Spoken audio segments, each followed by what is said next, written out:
perlu memiliki mekanisme kontrol terhadap penggunaan atau penyalahgunaan tempat-tempat ibadah yang digunakan untuk penyebaran paham radikalisme. Kami sudah melakukan studi banding kepada beberapa negara, kepada tetangga kita di sebelah, Singapura dengan Malaysia, seluruh tempat ibadahnya itu terkontrol, under kontrol pemerintah. Siapa yang bisa berbicara dan apa kontennya. Demikian juga negara-negara Timur Tengah, di Oman, di Qatar, Saudi Arabia yang sudah kami datangi, kemudian termasuk di Maroko yang kami datangi. Semua masjid, tempat ibadah, petugas di dalam yang memberikan tausiah, memberikan khotbah, memberikan materi, termasuk kontennya di bawah kontrol pemerintah. Mungkin dalam kesempatan yang baik ini kita perlu memiliki sebuah mekanisme untuk melakukan kontrol terhadap seluruh tempat ibadah, bukan hanya masjid, tapi semua tempat peribadatan kita. Siapa saja yang boleh memberikan, menyampaikan konten di situ, termasuk mengontrol isi daripada konten, supaya tempat-tempat ibadah kita ini tidak dijadikan alat untuk menyebarkan ajaran-ajaran kekerasan, ajaran-ajaran kebencian, menghujat golongan pimpinan, bahkan menghujat pemerintah. Pengaturan mengenai pengawasan terhadap rumah-rumah ibadat itu bertentangan dengan nilai-nilai konstitusi. Karena konstitusi itu menjamin kebebasan, kemerdekaan untuk menjalankan ibadat.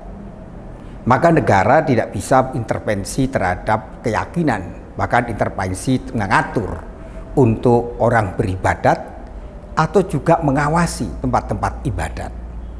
Persoalannya adalah bagaimana mengatasi virus radikalisme, bagaimana mengatasi virus-virus pemahaman yang memecah belah.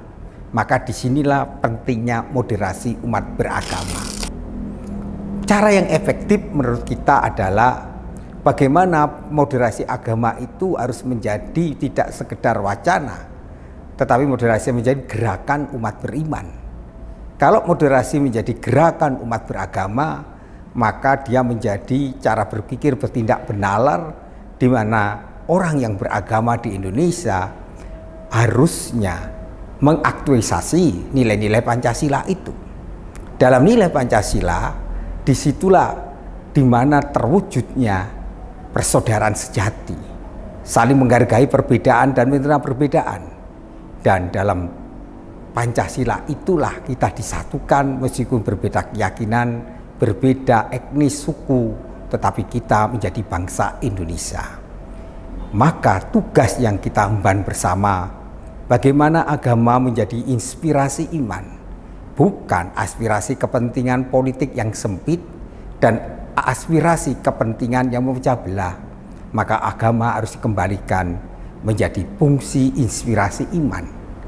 Karena nilai-nilai keagamaan itu nilai universal. Nilai-nilai keagama mengajarkan kebaikan, mengalahkan keburukan. Maka kita berharap intervensi negara tidak perlu di rumah ibadat, tetapi rumah ibadat harus memberi jaminan bahwa mereka mampu mengatur dirinya dan menjadi rahmat bagi semua orang.